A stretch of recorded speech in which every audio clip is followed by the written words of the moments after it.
Melepas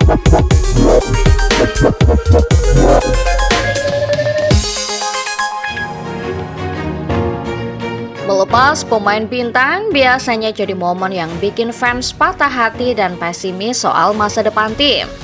Tapi uniknya, 7 tim ini justru membalikkan ekspektasi. Alih-alih terpuruk, mereka malah langsung angkat trofi Liga Champions tak lama setelah ditinggal sang andalan.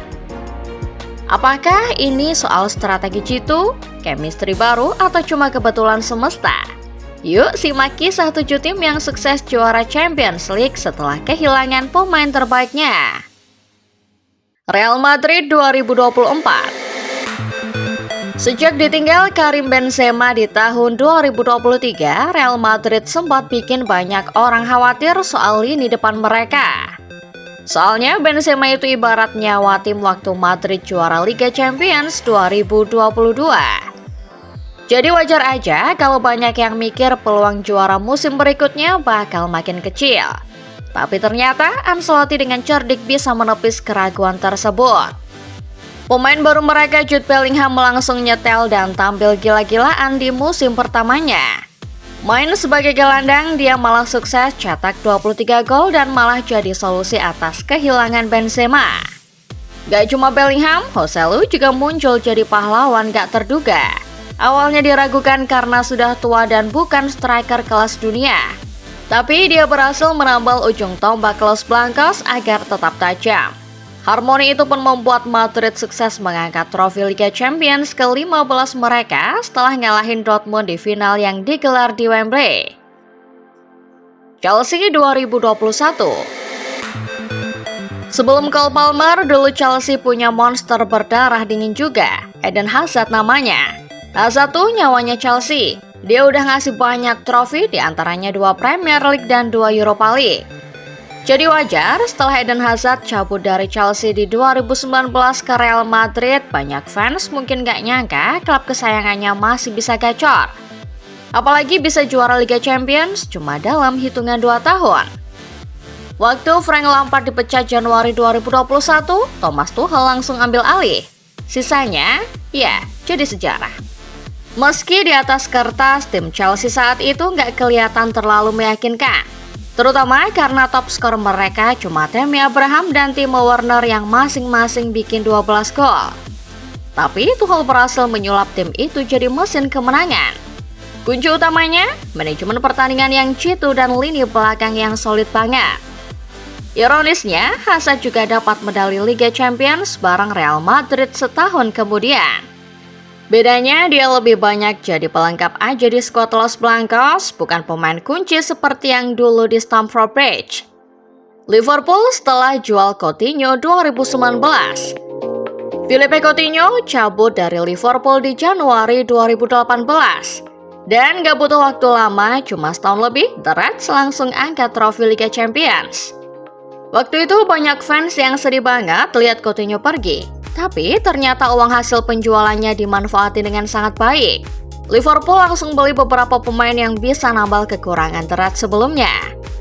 Di antaranya Alisson sebagai penjaga gawang dan Van Dijk sebagai jenderal pertahanan. Pemain-pemain baru yang dibeli dari hasil penjualan Coutinho ini malah terbukti gacor. Malah yang bikin makin pedas, Liverpool berhasil ngebantai Barcelona yang ada Coutinho di semifinal dengan comeback legendaris 4-0 di Anfield. Akhirnya Liverpool jadi raja Eropa tahun 2019. Sementara Coutinho, dia nggak bisa ngasih banyak buat Barcelona. Bahkan dicap sebagai pembelian gagal. Tapi Coutinho sendiri akhirnya juga ngerasain juara Liga Champions bareng Bayern Munich. Meskipun kayaknya rasanya bakal beda banget kalau dia bisa dapetin itu bareng Liverpool. Inter Milan setelah jual Ibrahimovic 2010. Setelah cetak 66 gol dari 117 penampilan, Zlatan Ibrahimovic cabut dari Inter di awal musim 2009-2010 buat gabung Barcelona. Ibra ngerasa kalau sudah saatnya ia gabung dengan klub yang lebih besar. Klub yang tahun sebelumnya jadi juara Champions. Klub yang punya kans besar mendominasi Eropa selama puluhan tahun selanjutnya. Alasan Ibrahimovic itu fair dan wajar aja. Jadi Inter pun gak menghalangi jalannya. Tapi sebagai gantinya, Samuel Eto'o pindah dari Barca ke Inter buat ngisi pos yang ditinggalkan sama Ibra. Hasilnya, ini bisa jadi salah satu transfer paling menguntungkan setidaknya buat Inter. Dengan bantuan Jose Mourinho sebagai otak di balik layar, Inter bisa sukses besar. Nggak cuma mengangkat trofi Liga Champions, tapi treble winner bersejarah di tahun 2010. Sayangnya buat Zlatan, dia malah nggak nyatu sama gaya main Barca, dan yang makin nyesek dia harus ngelihat mantan timnya ngalahin Barca di semifinal Liga Champions. Zlatan sampai gantung sepatu pun nggak pernah sekalipun ngerasain angkat trofi Liga Champions. Barcelona 2009. Ironisnya, cerita serupa milik Inter pernah terjadi sebelumnya oleh Barcelona. Setelah melepas Ronaldinho di musim panas 2008, Barcelona justru tampil jauh lebih menggila di musim 2008-2009. Itu adalah musim debut Pep Guardiola sebagai pelatih, dan dia langsung bikin gebrakan dengan merombak skuad habis-habisan demi nyari keseimbangan tim. Gak cuma Ronaldinho, nama-nama kayak Deco dan Gianluca Zambrotta juga ikut dilepas. Gebrakan berani itu bikin Barca sukses sapu bersih gelar alias treble dan ngeratain semua lawan lewat gaya main tiki-taka yang ikonik banget waktu itu. AC Milan 2007.